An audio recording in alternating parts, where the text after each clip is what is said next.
Hey guys, this is Sara with DaBelly, and I'm here with Morgan Rose of Sevendust outside of the marquee, but before their stage set. And how is the tour going so far for you guys? It's great. This is like show number 5, I think. So we're the last show in Austin a few days ago. We finally started kind of getting it together. You know, I was screwing up 4 to 6 songs a night until the last show. Now it's down to like 2 or 3. So yeah, it's getting good.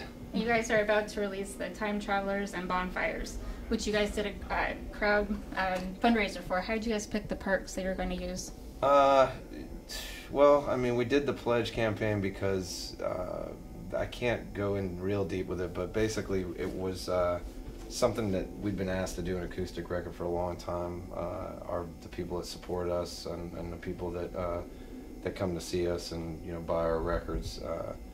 They've been asking about an acoustic tour, acoustic record. That was all for years. We've been hearing about it, and the timing never lined up. So with the timing worked out, and then with this, we wanted to kind of get them involved in it and have them there from the beginning into the end of it, and be involved with us on the tour. So our manager approached us with the idea, and we looked into it and looked, and we saw what some of the other bands that had done this had put together, and it looked cool, so it worked out real good. We got really close with the people, and it's been great. Yeah, you guys also re-recorded a few songs for this CD. Any of them that came out like that completely changed the meaning of the songs, or any that you were surprised with the turnout of how it turned out compared to what you originally went into thinking how it sound?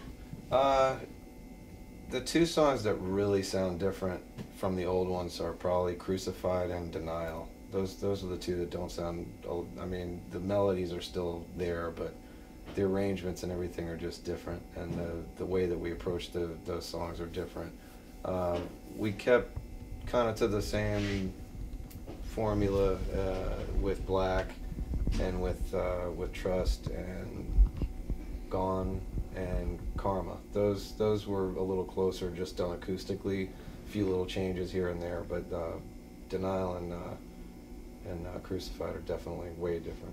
And how do you feel like that changed the meaning of the songs?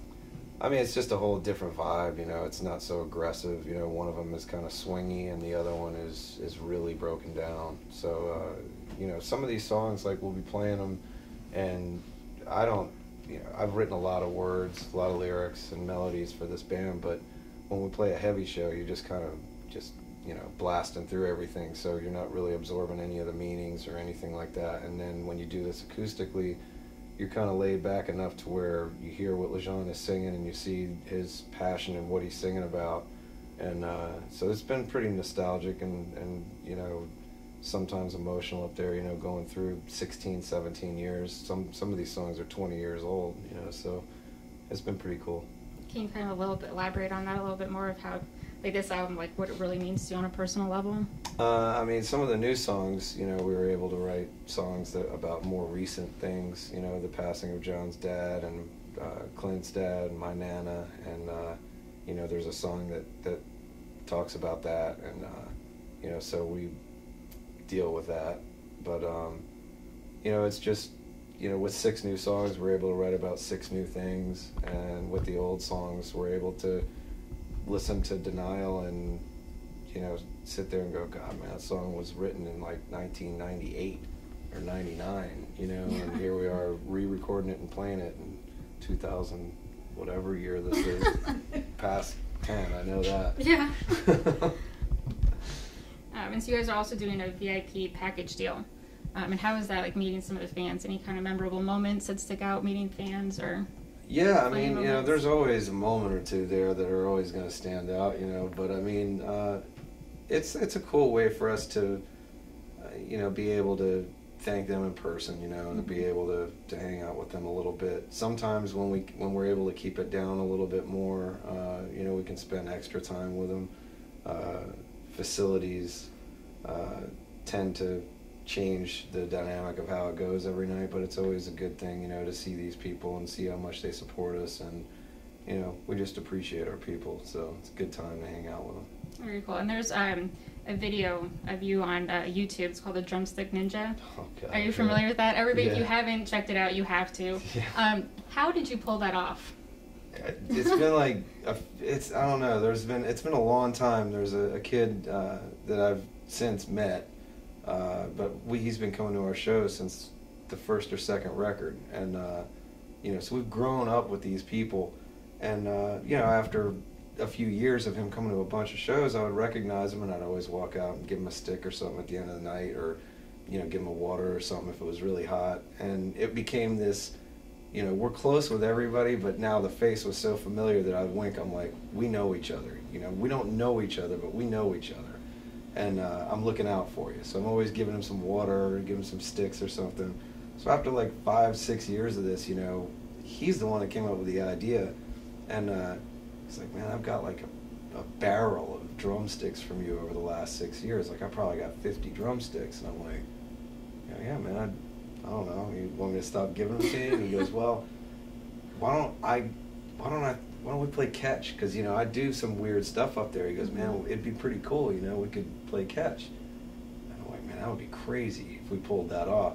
So it really started way before that video came out. And what happened was, people started to talk about it a little bit online. So I'd throw a stick out during the show, and then I've run across people that are like, they want to play, so I'm like, you want to play catch? All right, we'll play some catch, and I throw one, and, this kid's like that, and I'm like ducking out of the way. I'm like, never again, that guy's never hitting one again. But I mean, or they'll just throw it whenever they want. Adam, my buddy, he knows when to throw them. He knows when I'm not going to be in the middle of a fill and stuff. Like, he's got it down. Mm-hmm. So, I mean, we did it at Rock on the Range. It wasn't caught on tape or anything, but we did it at Rock on the Range probably 10 years ago. Wow. And he threw it from 30 or 40 rows back in the crowd. He just threw it, and it just came right at me, and I threw mine, and here comes this stick from like, 100 feet away. Wow. Just hummed it, and it just happened to land right there. So that Drumstick Ninja video it's a taste of it, but it's been crazier than that. Really? Oh yeah. That's pretty cool. It's I show it to everybody. I still can't believe that actually happened. It's fun. Yeah. Is there anything that in particular in the story? I see that you do have the 2 sets that you guys are doing on this tour. What is it that we can look forward to with this show coming up, and then for the rest of the tour? I mean, it's a long set. It tends to turn into a little bit of a storyteller's thing.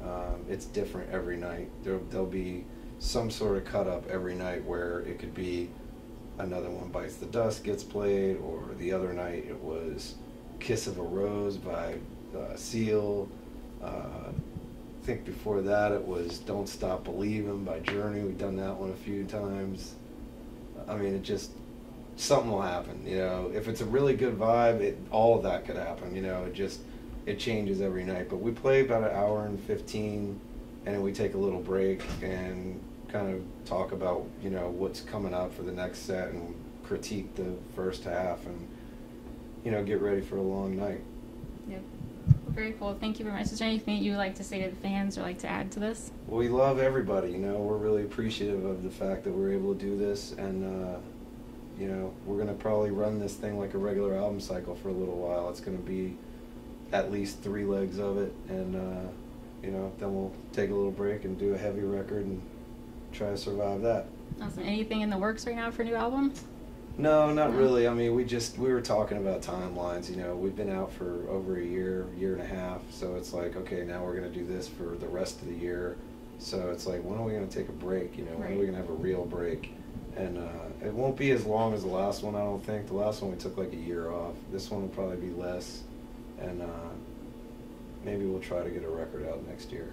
Very cool. Well, thank you very much. Thank you. It's very cool. Thinking violence is what someone